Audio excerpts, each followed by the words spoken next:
Hello and welcome back to part 2, where we're joined by Matt Roberts. If you've not listened to part 1 yet, make sure you head back there and listen now. It's a cracking chat about all things sport, all things presenting. It was great, but we ended up at 2009 TT. You were drafted in shortly to cover Craig Doyle, and this was your first TT experience. How did it feel coming in from I don't want to say an organised paddock into an unorganised paddock, but certainly a completely different vibe, a completely different feel? How did it feel dropping in to the TT? He's one of the best, Craig Doyle. He is, yeah. Yeah, you said it. So on one hand, you're thinking, oh, cool, like, they must think I'm all right. You know, It's kind of like affirmation, I suppose, which everybody wants, to be able to step in for someone as good as Craig, but also a bit of pressure, thinking, you know, am I going to be anywhere near as good as Craig, which, you know, clearly I wasn't. But Craig was lovely. He was actually there, so I think he was leaving on whatever day, and we overlapped slightly. I arrived while he was still there, and I was a little bit nervous probably about meeting him and what he might think about me coming and doing it, and he couldn't have been nicer. You know, he was such a great bloke. I've met him a couple of times since then as well, and just a lovely fella, and he made me feel really comfortable, give me a few tips, and then you're kind of straight into it. And I don't know, in a way, you probably don't really have time to think about it, and it's such a long time ago now, I can't really remember what I was thinking, but a bit of imposter syndrome, walking around thinking, should I really be here? Does anybody know who I am? Just kind of getting led around, really, and just doing what I was told, I suppose, and just trying not to cock it up. So you wouldn't expect that from a presenter, really.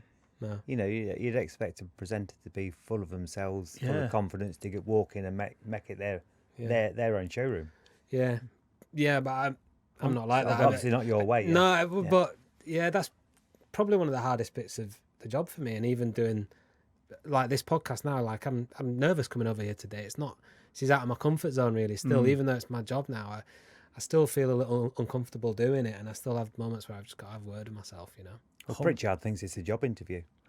It is a job interview. I'm trying to make him trip up as much as possible. I'm terrified he's going to steal my job. I've shown a weakness now. I'm going to go for the kill. Yeah. So yeah, I know what you're saying, but I was nervous. And when I look back, I don't really look back on much stuff I've done in the past, but I did update my show reel recently, and that was the first time I'd done that in like 10 years.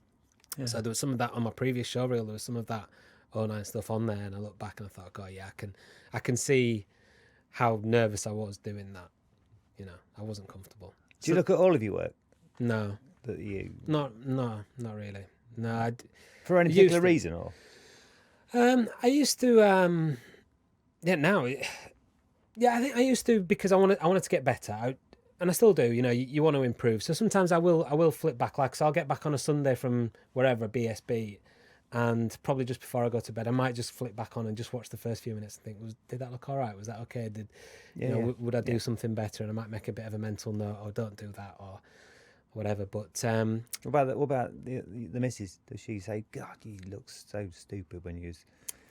She never watches it, to be honest. Really? Yeah.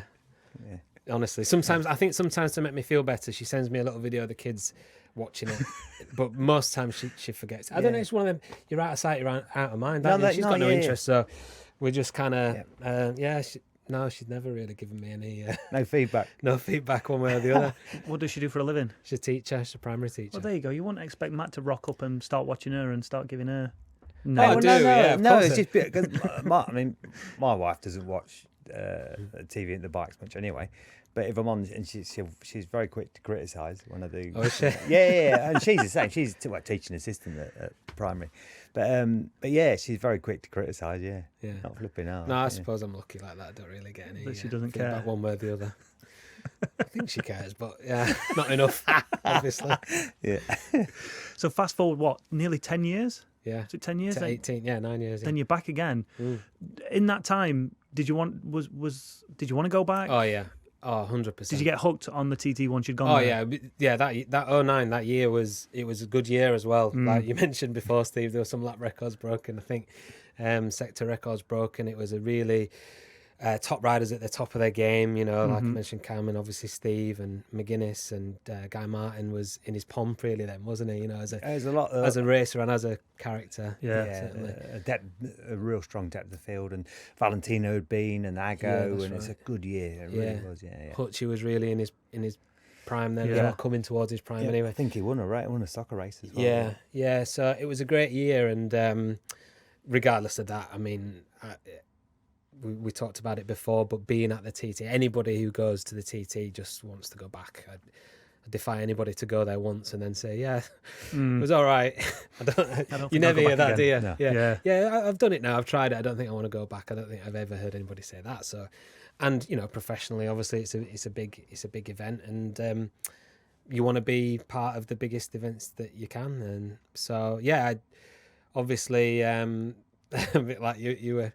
Joking, I think you were joking before about knocking me off. I was thinking that was with Craig, you know, and you're looking at someone doing a great job and thinking, well, he's never gonna not do that anymore, is he? Like, why would he stop? So it's you got to wait 9 years to get that chance. But this is the reality of the job. You never know when these things are going to come around. They might come around faster or later than you expect, and so it's a funny industry like that. But I just kept my eye on it. And obviously watched it anyway because I enjoyed it, and always just hoped that maybe one day I'd get the chance. And did you come back at all in between that, just as a spectator? Or no, not? I didn't. Well, normally it coincided with or at least up until my last year doing the GPs in 2013, it coincided with Barcelona or Mugello.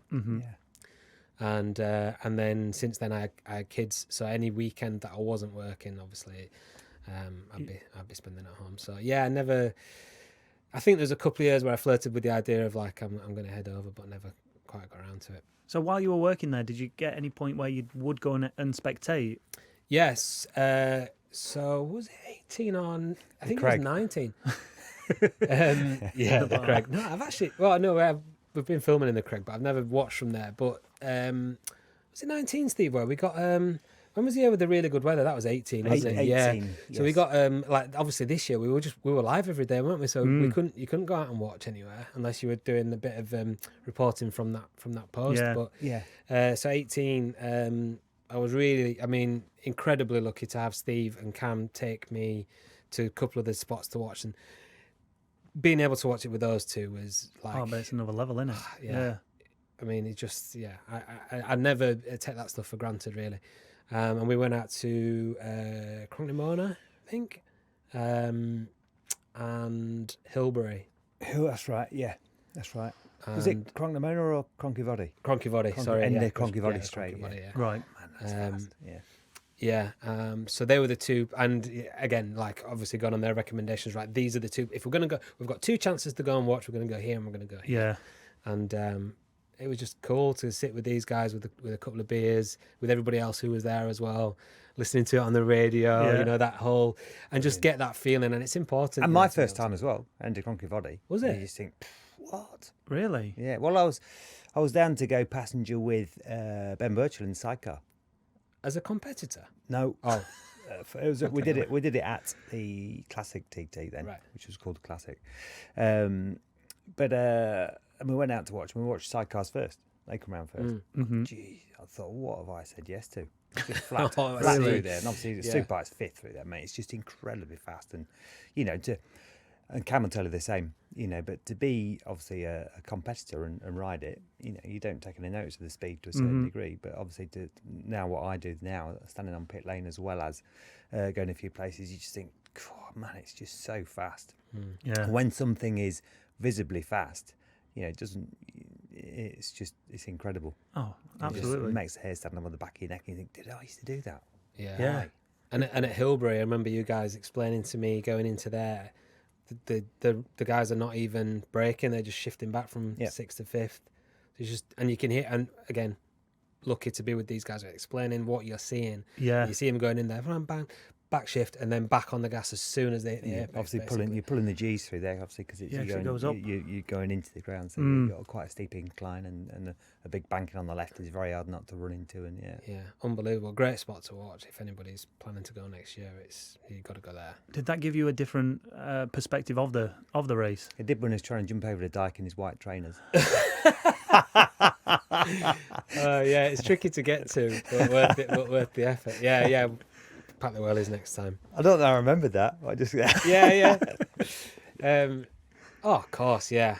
I mean, it's one thing, isn't it, seeing them go from the start and watching on Glen Crutchley Road, but to actually get out to a couple of spots like that, it's just I don't know. It's hard to explain. It just blows your mind. Yeah. Every time when I came back, everyone's like, "How was a TT?" And I'm like, you can't explain it. Yeah, I've had that. Yeah, you don't know what to say, do you? Yeah, like words can't express exactly what it's like. Yeah. And I don't think they ever will. Like words aren't descriptive enough to the feeling and what goes on there. Yes, it's almost you're almost better off just saying nothing. I did this morning. I was walking back from the gym, walked past one of my neighbours. He's out trimming the hedge. He was like, "Hey, lad," you know, he follows the bikes and stuff. "How at TT then?" And I'm like, "Yeah, exactly." Yeah, and that's as a presenter, not as a racer. Yeah, I can't. So as a racer, it must just be. Oh, I can't imagine. Yeah, it must just absolutely mind-blowing. Does it take a couple of months when you come back from the TT to kind of properly digest what's just happened, or? Because racing moves on so fast. There are so many emotions, because any rider will tell you, from McGuinness, 105 starts now, turf flipping, a newcomer. It's weird because to begin with, first of all, Friday night after the senior, there's a massive weight lifted off your shoulders, and that's how it feels. It's weird, even though nobody will admit to feeling pressure of any negativity or whatever running or being scared running through race, but there's a massive weight comes off your shoulders, which is great. And then you're trying to obviously absorb everything and reminisce, and then some go out and have a bit of a party on the Friday and so on, and then but then it's PSB or it's World Championship or it's whoever it is, it's their next event. That's the sad thing is with any racer as well, even Hutchie winning 5 in 2010. The only focus as soon as that checker flag stopped waving is the next race. And it's sad because you're not really enjoying. Before you know it, 12 years have passed. Massively. It's kind of something you'll probably enjoy. And I'm guessing as well, it must be the same for any professional sports person, whatever sport they're in. Yeah, because you can't afford to look back, can you? Can't drop your guard. No. On anything that matters is winning next week. Yeah, you drop your guard, next event. You'll lose the next event. Yeah, exactly. So how did you end up getting the job full time for the TT? So you were there in 2009. Were you always on the radar for that, or? I have no idea. Someone just called you one day and went, "Yeah, come and work for us." Yeah. No, do you know what? I made the contact. Did you? Yeah, when so obviously there was a change of production company in end of 17. Yeah. From North One to Greenlight in 18, and I contacted someone. It might have been you, Steve, or it might have been Steve Parrish. I'm not sure who it was, and I said, "Can you let me know who's in charge at Greenlight?" And then I just fired him an email and just said, "I know you're taking over the TT next year. I'm interested. Just keep me in mind." And then, luckily, a couple of months later, I got a phone call saying, "Yeah, we are interested. Let's talk." So, yeah, that's how it happened. So when I sent, literally exactly the same thing. I did exactly the same thing. Again, your rate was too high, Chris. I was working at RST and I was interviewing Neil Hodgson. And who? Neil. Sorry. Some guy who used to race. And it was that time when I think you came in a few weeks later, Steve, and we sat down and we were just doing these like little interviews for RST. And I started chatting to Hodgie about the BT gig. He was like, "Oh yeah, I should have a look at the TT because I know they're changing production company." So I did exactly the same. I went online, looked at Greenlight, saw one of the producers' names, just fired him an email off. Obviously, I don't have any credentials at all. And then there's someone like you going, "Yeah, I've kind of done a little bit, so if you want me, you can have me." Yeah, but yeah, it literally must have been at the same time that we kind of both sent the email and said. Yeah, and these things are a little bit luck of the draw, and it depends if your face fits, and it depends what the rest of the team might look like. And this is industry's like a roundabout, and it goes around. Sometimes you get kicked off, but sometimes you got to wait for it to come back around. I do not begrudge you of that job at all, because you are, without brown nosing, you are phenomenal at it. So like, I don't look at it and go, "Oh, I could do a way better job than that." Do you know what I mean? It's like the right person is in the right job, doing the right thing. So well, that's very kind, but and I've been in both situations myself before. Yeah, and it is what it is, isn't it? It's yeah. It must be a little bit easier being surrounded by great people. Cam Yeah, Donald. I don't know. You tell me, Steve. Yeah. It is easier being surrounded by good people. Yeah, absolutely it is. And it's and to be honest, that whole couple of weeks, it's yourself. It's a long time away from home, and it's important that you're around good people. So it's, we usually have a beer most nights when you guys are not doing your podcast, and Steve doesn't get back too late. But and Cam as well, just a brilliant guy. Just it's one of the highlights really of the TT is just getting to spend time with him. He's such a great bloke to spend time with, and Amy, brilliant as well, great company. Jodie Kidd was fantastic company for the 2 weeks that we worked with her too. So, it's been a pleasure. Wow, amazing. What I want to know though is how different it is now, because like you said earlier, you touched on it earlier, that the TT for the first time ever has been shown live.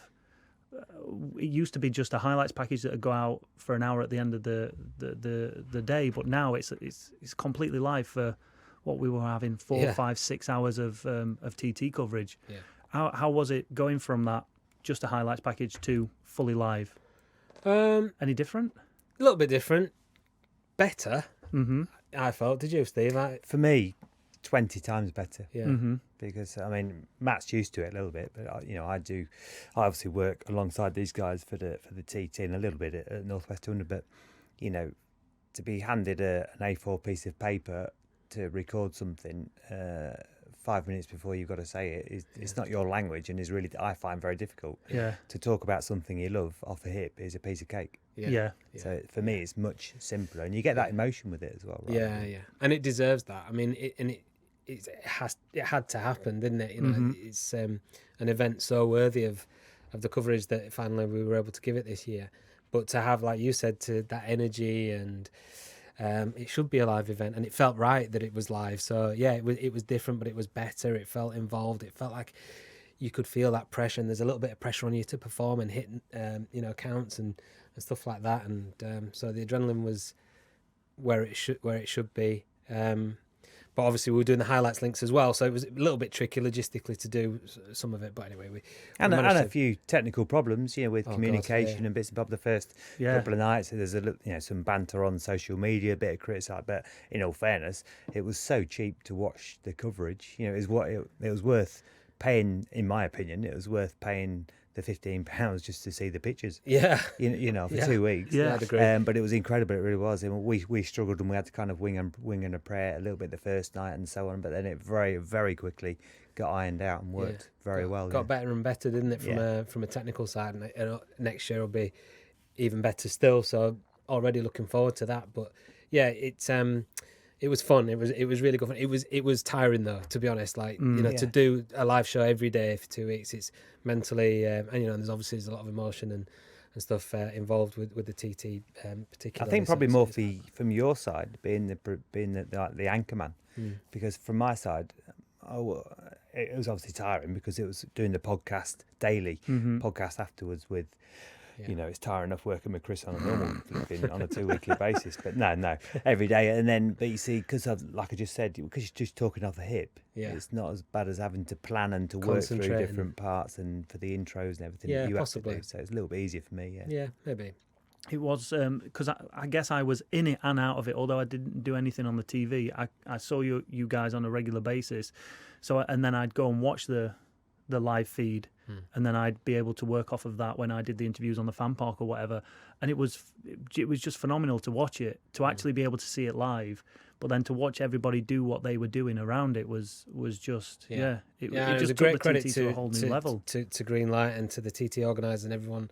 I thought, as Steve said, there was some inevitable teething problems at the beginning, but it got better and better. I thought that visually the coverage looked incredible. Probably there's things that we can do a bit better editorially and stuff next time, which we will do.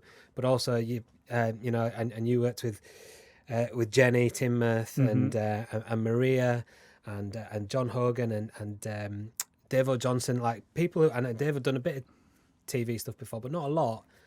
And I don't think you would have known. I think all those guys did fantastic, and Davo's good. He was You know, really amazing. I He said was a to revelation.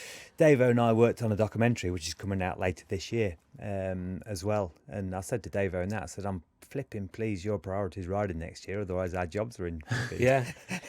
Davo was like, he was like Gaza in 1990. You know, Brian Robson should have started, but he got injured, and then Gaza came in and became the player of the tournament. Yeah. Davo was a bit like that, only he got injured, got drafted in, and became like the Gaza. Yeah. It was definitely, he definitely added to it, Yeah. and he probably wouldn't have had the same impact riding. Not saying he wouldn't have had some decent results, but, you know, he definitely shone. He's got a big future after racing anyway in broadcasting. Anti-just, that's Steve out of a job. Yeah, never mind. So Back on the trail. what about the future for you? Are you? I mean, we've not even touched on the fact that you've written God knows how many books. See, he's expecting it. He's expecting to get your job. What's the future for you? How long are you carrying on for, Matt? No, I'm not. I know my I know your game. I know my place. Yeah, but you are getting a little old now. Into that time you're retired. Yeah. That's a big question. I don't know. Everything runs its course, doesn't it? Whether it's people get sick of looking at you, or you know, you find that you're not motivated anymore, or whatever. Well, yeah, that's it. Do you have like any ambitions? Do you want to carry on for going with the TT for X amount of years? Do you want to try and move into something else, or? I think my ambitions of moving into something else are probably done now. Like when I was younger, working at the BBC particularly, I was really keen to get into other sports. Yeah. And I managed it a little bit. I did some football reporting for Football Focus. I hosted NFL highlights on BBC. You did, didn't you? Yeah, and I did one Super Bowl as well. So that was brilliant to do that. But it was a massive effort to continually try to put yourself out there. And honestly, it's hard work on your confidence to put yourself out and then get knocked back, you know, or try to have to convince people all the time that you can do this. And I think I got to a point where I was like, look, I feel like I can do it now. If they want me, they want me. And if they don't, I'm not going to go around chasing people all the time. And so there were certain things I would have liked to have done in terms of different spots. And you never know, like maybe something will pop up, but I won't be chasing it. Yeah. And also I love what I do. So why chase something else, you know, when actually there comes a point, I think, where the most important thing is that you enjoy your work, that you get on along with the people that you work with, that you have a good work-life balance. And at the minute, I've got that. So I'm just really grateful, and still feel like for the TT thing, particularly, it's early days. You know, this was my third one, so properly. Yeah, so and you came into it at a good point, the fact that it is now live and it is going to be for the foreseeable future as well. Yeah, it feels like, I said this actually to someone before the TT started. I was lucky when the GP thing started. I went in there in 2001, just when Valentino was starting to get globally known. Obviously within racing, he was already known then as a 125, 250 star, but globally, that whole Rossi wave, you know, the BBC rode it, everybody kind of rode it. And honestly, like, I remember at the time in 01, I thought, ooh, this has got a bit of legs here. This has got a bit of potential. If I stick around, I might be able to kind of ride this wave a little bit. And, you know, in a lot of ways, I did. And I feel like with the TT this year, there's that feeling around that. Obviously, the TT has got great history, and I'm not saying this is a new thing, but certainly it feels like it's on the brink of a new audience, say, and it's on the brink of doing something a lot bigger than it's been in the past.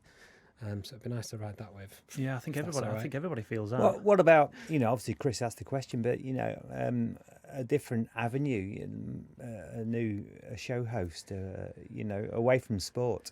Is that something that would float your boat? Yeah, at the minute, honestly, I think I've told you a little bit about this when we were in the Isle of Man, but yeah, I'm studying, so I'm doing a master's in the minute in sport directorship. So I'm probably looking outside of TV rather than anything. I'd like to go into the sporting side and look a little bit at performance rather than just talking about it. I've always had this feeling a little bit inside me when I've been fortunate enough to be present at these sporting events and talk about them and speak to the people involved. I've always felt a little bit outside of it, and I'd like to know what it feels like from the inside, and to, I suppose, achieve a little bit sporting wise, and then also perhaps embrace the impact of sport a little bit as well. And I feel that it's got a lot of potential to do good, so I'm interested in that. I'm sort of pursuing that a little bit now. So I'm just coming to the end of a master's study here in Manchester, actually, And I just started my dissertation actually. Just handed my proposal in yesterday, so I've been working to a deadline, and I'm looking at some other opportunities outside of TV at the minute that I would like to chase over the next few years, because, like I said, you never know what's around the corner in this job. No, do you know what? We've not even really talked about the racing, so I guess maybe now's a good segue of talking about performance. The man, the myth, the legend that is Peter Hickman, as a presenter, as a pundit, as a fan. Yeah. Obviously, we saw what he did at this year's TT. The standout performance, in my opinion, was just him throughout the whole 2 weeks. Is there anyone that can beat him in the future? See, I'd argue that. All right, let's argue it. You know, Tops off, come on. You're talking about a superbike, not the smaller classes. No, I know. But look what he did in the smaller classes. Look what he did. But Michael in the Dunlop twin. beat him. Took it to him. Granted. Okay, and yeah. beat him. So he is beatable. Yeah. I'm not saying he's not beatable, but he wasn't really even going to be on that lightweight bike, and he managed to do what he did on the lightweight bike. All right, super sport. He's not, not known as a super sport rider. So yeah, I guess I am looking at those bigger bikes. Well, he's won in every class now. Yeah, but you wouldn't class him as a superbike rider. Look, the top and bottom of it is Hicky beatable in the senior? At the minute, Yeah. honestly, for what my opinion counts here in this A lot. debate, not really. No, I don't think he is beatable. Mhm. On his day, if everything goes right, this is the thing with the TT, you don't I disagree.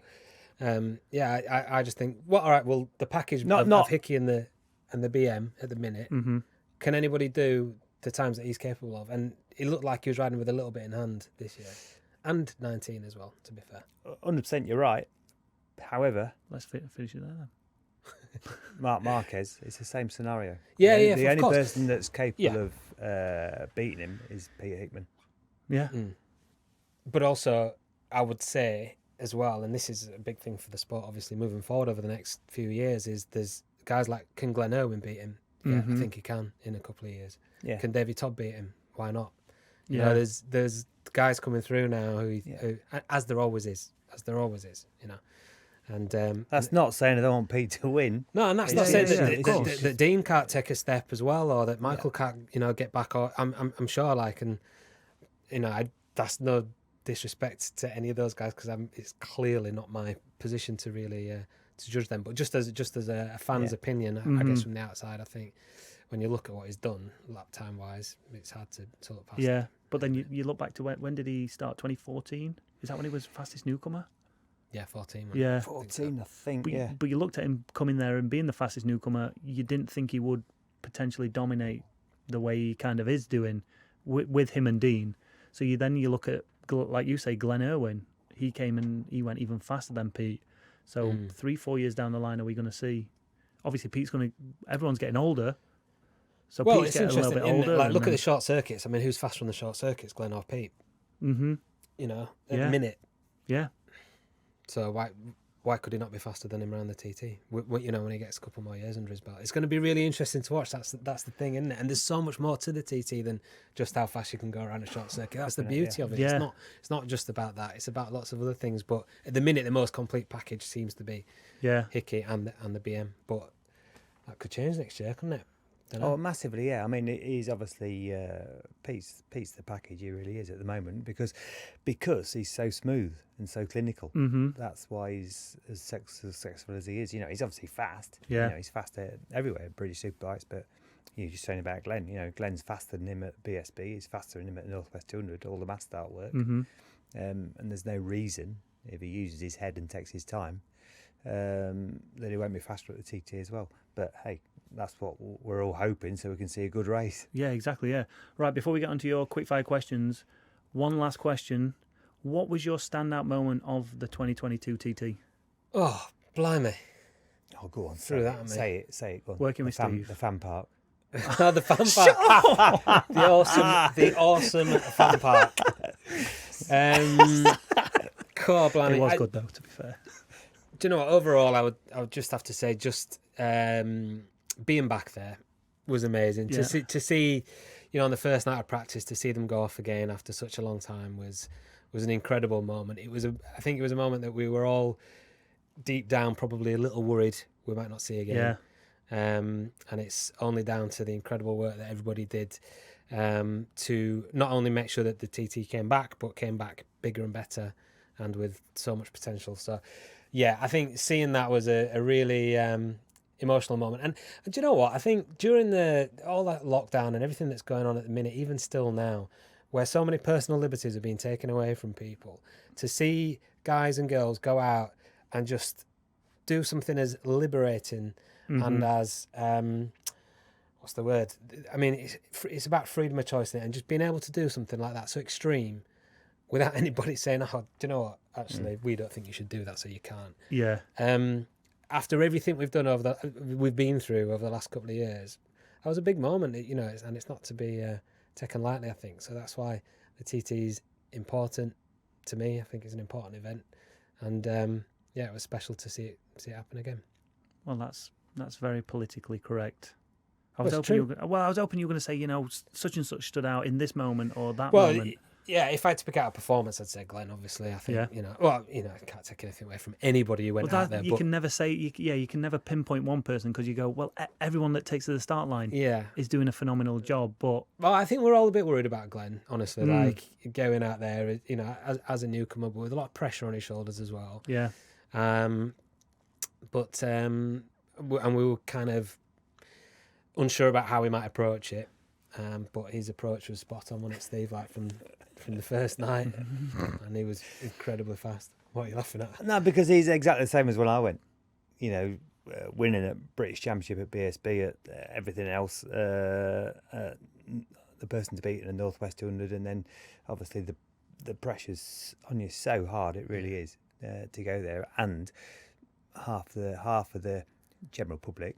I don't mean the paddock, but are expecting you to be pushing too hard, which they were with me as well. And I never saw Glenn do anything wrong, run wide anywhere, run off line. Did you feel that affected you at the time, though? Or were you able to just completely block it? No, well, I was going to compete the TT in 06, but I decided to leave it and go in 07, which is centenary, because I knew obviously the spotlight will be on me as a newcomer going, but I knew all because there's a strong depth of field then, and massive depth, and I know they would all be so desperate to want to win the centenary, the big occasion, that I was hoping the limelight would be off me a little bit. That's pretty much it. But yeah, the pressure was on, obviously, but I had no intention of trying to push hard or anything, and I think that's why I went as fast as what I did, because I just didn't try. Just rode around and rode it naturally rather than pushed. Interesting. Quick fire question, Steve. Quick fire, right. You probably heard some of these, Matt. You got to answer these one or the other. Okay, you can't. We don't want any no descriptions of your answer or anything. It's one or the other. Okay. Lager or real ale? Real ale. Pineapple or no pineapple on a pizza? No pineapple. Maradona or Gaza? Gaza. Ooh, that surprised me. Carl Fogarty or Johnny Ray? Johnny Ray. Anniversary meal out with the missus or a stag night just like this week with the lads? She won't listen. Stag night with the lads. Good lad. They won't listen either. First honest dance we've had. John McGuinness or Michael Dunlop? Oh, God. McGuinness. TT pillion ride with Cam Donald or me? Cam Donald. Easy. Definitely. Writing or commentating? Writing. Thought you'd say that. Gavin Emmett or Susie Perry? Well, one or the other. It's got to be Gavin. We shared a bed for years. Gav. Premier League football. This is the last question. Premier League football or motorcycle race commentator?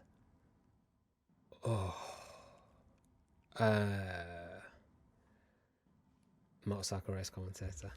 Really? I feel the politics have just fell in there. Do you think? Footy. I just say that, Annie. Yeah, but football commentators are aren't they? So, we'll leave that one there, shall we? And on that bombshell. Matt, it's been an absolute pleasure. We can't wait to see you next year at the TT.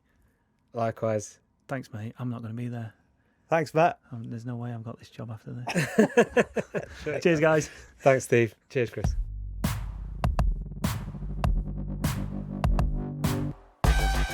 Steve, I've got a feeling I'm not going to be here for next week's episode. I think you might be okay, you know, looking into the future. It's funny there, Matt was looking into the future, he's doing his degree, and maybe looking at different options. So, you know, you need to keep clinging on and peering over that wall to see if you can get your foot in the door. Well, maybe that's what he's seen. Maybe he's seen me and he's gone, do you know what, It's like when Marquez came into MotoGP and Rossi saw him, he was like, oh, this guy, he's going to be the GOAT. You know, I'm going to take a step to the side now. Never won again. I can't believe what I'm listening to. Technically, I am the Mark Marquez of TT presenting. That's what I'm saying. But no, in all seriousness, it was a great, fascinating insight throughout that MotoGP career, and obviously now he's doing the TT stuff. Yeah, 20-odd years, you know, met some fabulous characters. He's lucky enough to spend and brush shoulders with a lot of massive names in the motorcycling world, and I'm sure there's more stories than what he's made out. Oh, I bet, including Steve Plater as well.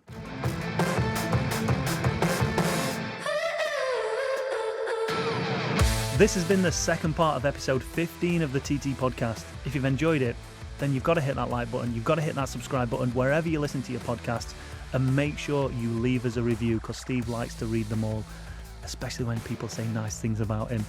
And there's plenty more names of the world of the TT on the way for you in this series. And here's a little taste of what you can expect from our next guest, our podcasting nemesis, boo, Dominic Herbertson. I got kicked back off a chainsaw, and unfortunately the chainsaw had only one place to go, and that was into my head. So it cut through my helmet, through my visor, through everything, and resulted in a triple skull fracture.